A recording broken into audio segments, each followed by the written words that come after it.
Hello there. Welcome to Sumit Academy. I hope that you're keeping up with my videos. Do subscribe to my channel so that you do not miss out on my previous or future videos. In this video, the seventh and final in the series on the selection procedure at the services selection boards, we shall continue to learn about the main testing procedure. In our sixth video, we were talking about the interview. The attempt of the interviewer is to gain information about the candidate. The information provided by you in the Personal Information Questionnaire, the PIQ, forms the basis for the questions to be framed. This information being different for each individual, the exact wording of questions would necessarily vary. The questions are comprehensive, have 4 to 6 subsections, requiring candidates to speak for a couple of minutes. The questions are phrased positively so that there is no alternate for the candidate but to answer them in detail. But the questions can be grouped into a few broad categories. The first is rapport building. The aim in this first part being breaking ice and making the candidate comfortable, a broad outline of the interview is explained. Candidates are encouraged to speak freely without inhibitions. Now the duration will be about 2 to 3 minutes. The second category of questions will be on education and training. The questions are softly framed instead of being direct. The range covers subject studied, most liked subject, hated subject, grades achieved, satisfaction thereof, or otherwise. Efforts in extracurricular and co-curricular activities, achievements, friend circle, liked and disliked friends, financing of studies, most liked teacher, and things like that. The schools, colleges where you have studied, facilities available, their beneficial utilization may also be touched upon. It may take 8 to 10 minutes for this subsection. The third category of questions will be on early home background. The changeover to next subject matter is quite smooth.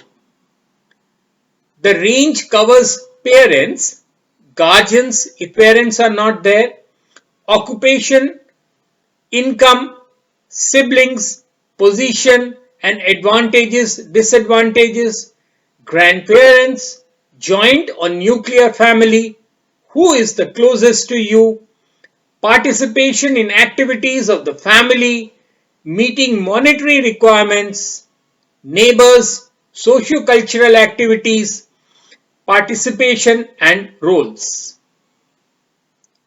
Place of residence, important place to visit, awareness of city and state may also be touched upon. Again, this subsection may take about 8 to 10 minutes. The fourth category of questions will be on spare time interest and hobbies. Typical daily schedule on working days and holidays is an important area. Spending spare time, hobbies, sports and games participated in school and college, proficiency achieved, and reading habits are all going to be touched upon. Depending on your answers, more detailed questions can be anticipated. Practical situation stimulations to extract individual solutions, not rote solutions with varying complexities, can be expected to establish presence of mind. Once again, this subsection will take 8 to 10 minutes. The fifth category of question will be on present social adjustment. For working candidates, questions on this area will be as regards organization, role, function, difficulties faced, happy and unpleasant memories of working, relations with subordinates, peers and superiors, problem areas, improvement for efficiency, your contribution, scope for growth, future career path, etc. Those who are preparing for competitive exams, for them the questions will be on how are you preparing, focus areas, time allocated, confidence of clearing, reason for choosing defense or other services, that is alternatives other than defense. They all are relevant questions. Questions on activities for health, financial management and attitude towards others may also be asked. Current affairs are yet another area. This category too may take about 8 to 10 minutes. The sixth category of questions will be on self-evaluation. Questions on strong points or assets and areas you would like to improve or develop further are a norm. In the seventh category, there will be the closing of the interview. A small de-stress talk on the line the GTO or a psychologist does is followed. It makes you feel good at the end of the interview. Remember, no two candidates are alike. Their place of origin, bringing up, school, college education, course of study, social and economic background, jobs, friend circle, likes and dislikes, options, choices, difficulties faced, all are bound to be different. Color, caste, creed, hair, height, facial features, these are personal differences. Therefore, there cannot be any standard set for all of them. There are no perfect or model answers, just like in the psychological and the group tests. But I would still strongly recommend that you do have a look at my earlier video on Tell Me About Yourself. That will also be of considerable help for you in the SSB. Some guidelines for you. Common interest, all three tests is focused listening. Always give your own answers. Candidates have a tendency to look for and copy seemingly model answers. Develop your own thoughts, opinions and ideas. Stay true and consistent with earlier answers. Contradictions in answers become evident when made up or faked answers are given. Inconsistencies and contradictions are likely to cause more damage than perceived good. Hence, be true and simple. One is not expected to know answers to all questions. Instead of beating around the bush, tactfully accepting limited or no knowledge is suggested. Body language. A correct body posture can be practiced and developed by following certain aspects. For doing so, one can observe people around to identify what appeals to them, what he or she would like to adopt, not like to adopt, etc. What is to be avoided are poor posture, avoiding eye contact, being too serious or emotionless, touching your face, nose, mouth, hair, etc.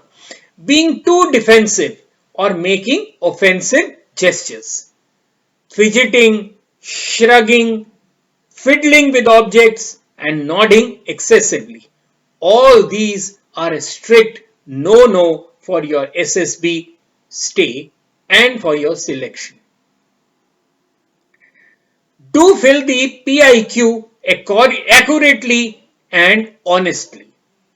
It provides comprehensive information about a candidate. A half-hearted effort, incomplete information, incorrect data, too many cuttings, and illegible handwriting project a poor image of a candidate. Fill the PIQ consciously and be aware of what information has been given. The length of the interview, always remember, does not determine selection. It is the quality of the interview that matters. Honesty, awareness about yourself and your surroundings determine selection. Make yourself presentable for the interview. Look at a mirror, do up your hair, clean your face, and straighten your dress to the extent possible. You may also ask questions to upset or surprise you to assess stress tolerance and capability to recover from seeming failure. Now, stress is an important thing in SSB. Every tester will keep putting you under considerable stress. The interview is a directed and a purposive conversation between a candidate and the interviewing officer. The IO makes an effort to appraise the present level and evaluate training potential through the answers. Some aspects that an IO looks for in a candidate are professional competence, theoretical knowledge, aptitude, temperament, and competence to solve problems of the chosen field. Level of enthusiasm to exhibit strong liking and passion for the job. Ability to get along with others. To express views, feelings, and ideas clearly. Ability to lead and to be led. Leadership qualities, healthy competitiveness, and the urge to progress in life, pride in work, imagination, and flexibility to accept alternative solutions and ideas. Also, I would strongly recommend you to read up on the Army, Navy, and the Air Force. Their websites are more than enough to give you lots of information about them, their training and equipment, about current affairs. Improve your general awareness about the national and international affairs. Remember to always focus on your own opinions and views and offer likely solutions with clarity and confidence. And I'm sure that success will be yours. Well, that's all from me in this, the 7th and final video on the SSB selection procedure. I do hope that you benefit from the information I have tried to bring to you. Do like and share this video with your friends on your social media like Facebook, WhatsApp, and others. And do subscribe to my channel so that you do not miss out on my previous or future videos. And if you want to get in touch, do drop in a line to sumitacademy20@gmail.com. I also acknowledge the information, guidance, and help rendered to me by the officers previously posted to the Army and Air Force SSBs, and in particular to Anand Verma for publicly posting in a small booklet on SSB selection. Till later then. Cheers.